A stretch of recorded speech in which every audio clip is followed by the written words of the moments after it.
بسم الله الرحمن الرحيم. يا أيها المزمل قم الليل إلا قليلا نصفه أو انقص منه قليلا أو زد عليه ورتل القرآن ترتيلا إنا سنلقي عليك قولا ثقيلا إن ناشئة الليل هي أشد وطئا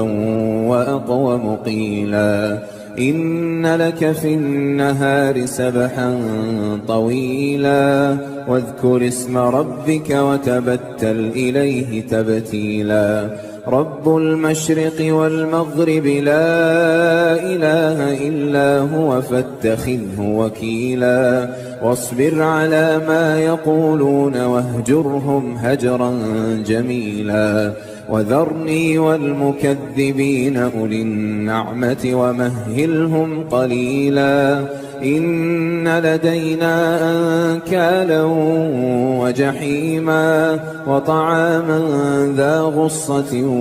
وعذابا أليما يوم ترجف الأرض والجبال وكانت الجبال كثيبا مهيلا إنا أرسلنا إليكم رسولا شاهدا عليكم كما أرسلنا إلى فرعون رسولا فعصى فرعون الرسول فأخذناه أخذا وبيلا فكيف تتقون إن كفرتم يوما يجعل الولدان شيبا السماء منفطر به كان وعده مفعولا إن هذه تذكرة فمن شاء اتخذ إلى ربه سبيلا إن ربك يعلم أنك تقوم أدنى من ثلثي الليل ونصفه وثلثه وطائفة من الذين معك والله يقدر الليل والنهار علم أن لن تحصوه فتاب عليكم فاقرؤوا ما تيسر من القرآن علم أن سيكون منكم مرضى وآخرون يضربون في الأرض يبتغون من فضل الله وآخرون يقاتلون في سبيل الله فاقرؤوا ما تيسر منه وأقيموا الصلاة وآتوا الزكاة وأقرضوا الله قرضا حسنا وما تقدموا لأنفسكم من خير تجدوه عند الله هو خيرا وأعظم أجرا واستغفروا الله إن الله غفور رحيم.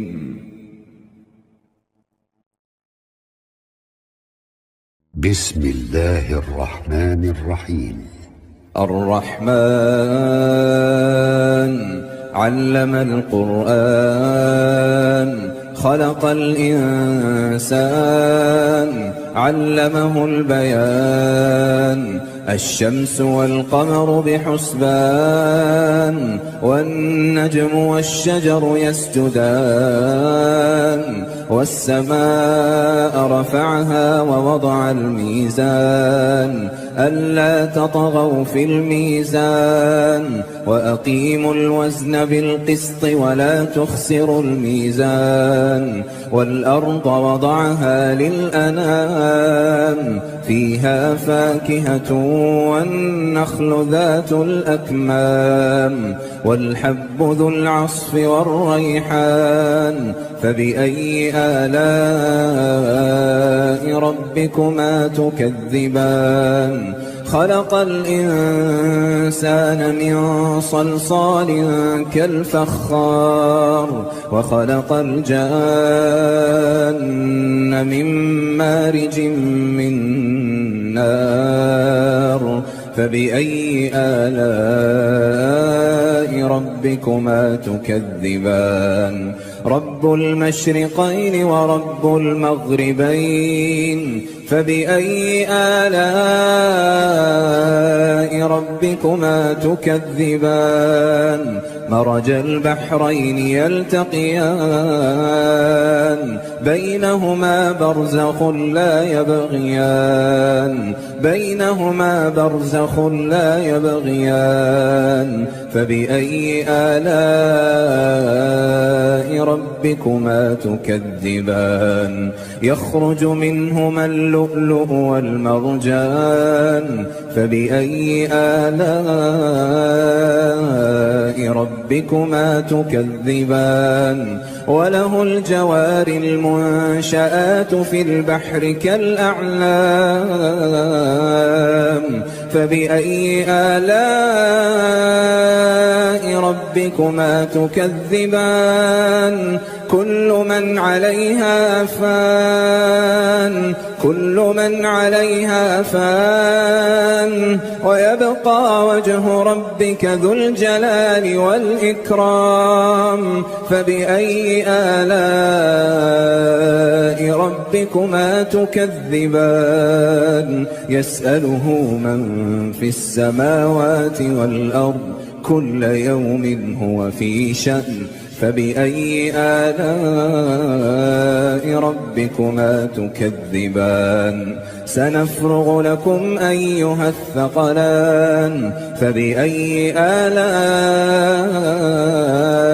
ربكما تكذبان يا معشر الجن والإنس إن استطعتم أن تنفذوا من أقطار السماوات والأرض فانفذوا لا تنفذون إلا بسلطان فبأي آلاء ربكما تكذبان يرسل عليكما شواظ من نار ونحاس فلا تنتصران فبأي آلاء ربكما تكذبان فإذا انشقت السماء فكانت وردة كالدهان فبأي آلاء ربكما تكذبان فيومئذ لا يسأل عن ذنبه إنس ولا جان فبأي آلاء ربكما تكذبان يعرف المجرمون بسيماهم فيؤخذ بالنواصي والأقدام فبأي آلاء ربكما تكذبان هذه جهنم التي يكذب بها المجرمون يطوفون بينها وبين حميم آن فبأي آلاء ربكما تكذبان ولمن خاف مقام ربه جنتان فبأي آلاء ربكما تكذبان ذواتا أفنان فبأي آلاء ربكما تكذبان فيهما عينان تجريان فبأي آلاء ربكما تكذبان فيهما من كل فاكهة زوجان فبأي آلاء ربكما تكذبان متكئين على فرش بطائنها من استبرق وجنى الجنتين دان فبأي آلاء ربكما تكذبان فيهن قاصرات الطرف لم يطمثهن إنس قبلهم ولا جان فبأي آلاء ربكما تكذبان كأنهن الياقوت والمرجان فبأي آلاء ربكما تكذبان هل جزاء الإحسان إلا الإحسان فبأي آلاء ربكما تكذبان ومن دونهما جنتان فبأي آلاء ربكما تكذبان مدهامتان فبأي آلاء ربكما تكذبان فيهما عينان نضاختان فبأي آلاء ربكما تكذبان فيهما فاكهة ونخل ورمان فبأي آلاء ربكما تكذبان فيهن خيرات حسان فبأي آلاء ربكما تكذبان حور مقصورات في الخيام فبأي آلاء ربكما تكذبان لم يطمثهن إنس قبلهم ولا جان فبأي آلاء ربكما تكذبان متكئين على رفرف خضر وعبقري حسان فبأي آلاء ربكما تكذبان تبارك اسم ربك ذي الجلال والإكرام.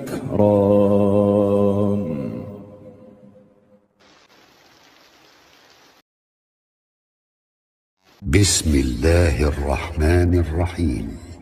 ياسين والقرآن الحكيم إنك لمن المرسلين على صراط مستقيم تنزيل العزيز الرحيم لتنذر قوما ما أنذر آباؤهم فهم غافلون لقد حق القول على أكثرهم فهم لا يؤمنون إنا جعلنا في أعناقهم أغلالا فهي إلى الأذقان فهم مقمحون وجعلنا من بين أيديهم سدا ومن خلفهم سدا فأغشيناهم فهم لا يبصرون وسواء عليهم أأنذرتهم أم لم تنذرهم لا يؤمنون إنما تنذر من اتبع الذكر وخشي الرحمن بالغيب فبشره بمغفرة وأجر كريم إنا نحن نحيي الموتى ونكتب ما قدموا وآثارهم وكل شيء أحصيناه في إمام مبين واضرب لهم مثلا أصحاب القرية إذ جاءها المرسلون إذ أرسلنا إليهم اثنين فكذبوهما فعززنا بثالث فقالوا إنا إليكم مرسلون قالوا ما أنتم إلا بشر مثلنا وما أنزل الرحمن من شيء إن أنتم إلا تكذبون قالوا ربنا يعلم إنا إليكم لمرسلون وما علينا إلا البلاغ المبين قالوا إنا تطيرنا بكم لئن لم تنتهوا لنرجمنكم وليمسنكم منا عذاب أليم قالوا طائركم معكم أئن ذكرتم بل أنتم قوم مسرفون وجاء من أقصى المدينة رجل يسعى قال يا قوم اتبعوا المرسلين اتبعوا من لا يسألكم أجرا وهم مهتدون وما لي لا أعبد الذي فطرني وإليه ترجعون أأتخذ من دونه آلهة إن يردني الرحمن بضر لا تغن عني شفاعتهم شيئا ولا ينقذون إني إذا لفي ضلال مبين إني آمنت بربكم فاسمعون قيل ادخل الجنة قال يا ليت قومي يعلمون بما غفر لي ربي وجعلني من المكرمين وما أنزلنا على قومه من بعده من جند من السماء وما كنا منزلين إن كانت إلا صيحة واحدة فإذا هم خامدون يا حسرة على العباد ما يأتيهم من رسول إلا كانوا به يستهزئون ألم يروا كم أهلكنا قبلهم من القرون أنهم إليهم لا يرجعون وإن كل لما جميع لدينا محضرون وآية لهم الأرض الميتة أحييناها وأخرجنا منها حبا فمنه يأكلون وجعلنا فيها جنات من نخيل وأعناب وفجرنا فيها من العيون ليأكلوا من ثمره وما عملته أيديهم أفلا يشكرون سبحان الذي خلق الأزواج كلها مما تنبت الأرض ومن أنفسهم ومما لا يعلمون وآية لهم الليل نسلخ منه النهار فإذا هم مظلمون والشمس تجري لمستقر لها ذلك تقدير العزيز العليم والقمر قدرناه منازل حتى عاد كالعرجون القديم لا الشمس ينبغي لها أن تدرك القمر ولا الليل سابق النهار وكل في فلك يسبحون وآية لهم أنا حملنا ذريتهم في الفلك المشحون وخلقنا لهم من مثله ما يركبون وإن نشأ نغرقهم فلا صريخ لهم ولا هم ينقذون إلا رحمة منا ومتاعا إلى حين وإذا قيل لهم اتقوا ما بين أيديكم وما خلفكم لعلكم ترحمون وما تأتيهم من آية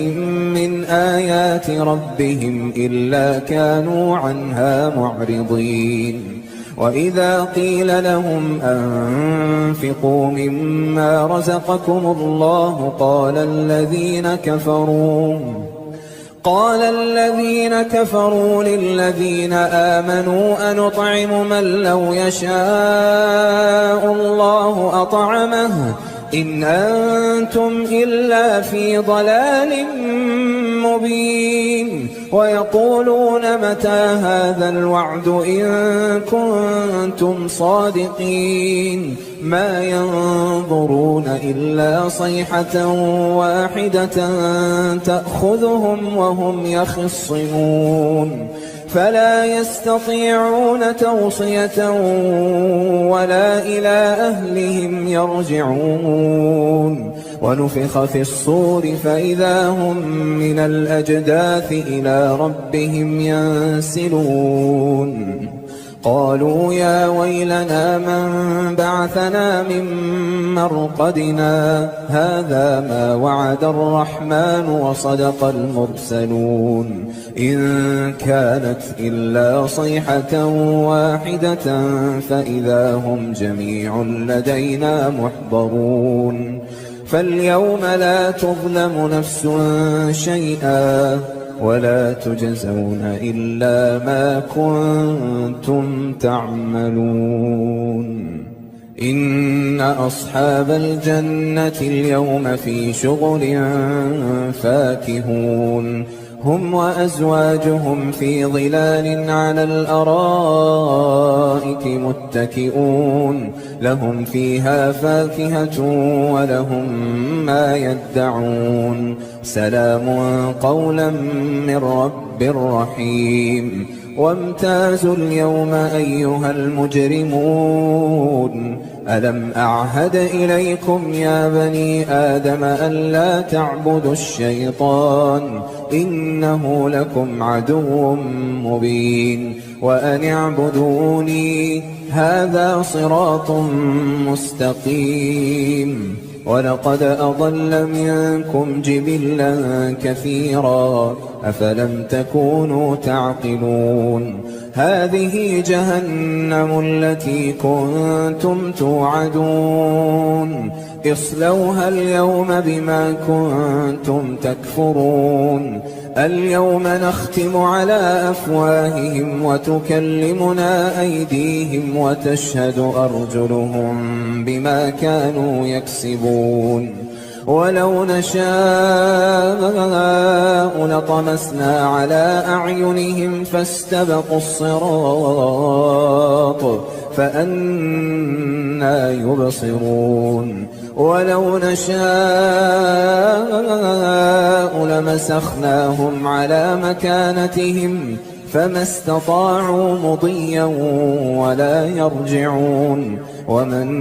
نعمره ننكسه في الخلق أفلا يعقلون وما علمناه الشعر وما ينبغي له إن هو إلا ذكر وقرآن مبين لينذر من كان حيا ويحق القول على الكافرين أولم يروا أنا خلقنا لهم مما عملت أيدينا أنعاما فهم لها مالكون وذللناها لهم فمنها ركوبهم ومنها يأكلون ولهم فيها منافع ومشارب أفلا يشكرون واتخذوا من دون الله آلهة لعلهم ينصرون لا يستطيعون نصرهم وهم لهم جند محضرون فلا يحزنك قولهم إنا نعلم ما يسرون وما يعلنون أولم ير الإنسان أنا خلقناه من نطفة فإذا هو خصيم مبين وضرب لنا مثلا ونسي خلقه قال من يحيي العظام وهي رميم قل يحييها الذي أنشأها أول مرة وهو بكل خلق عليم الذي جعل لكم من الشجر الأخضر نارا فإذا أنتم منه توقدون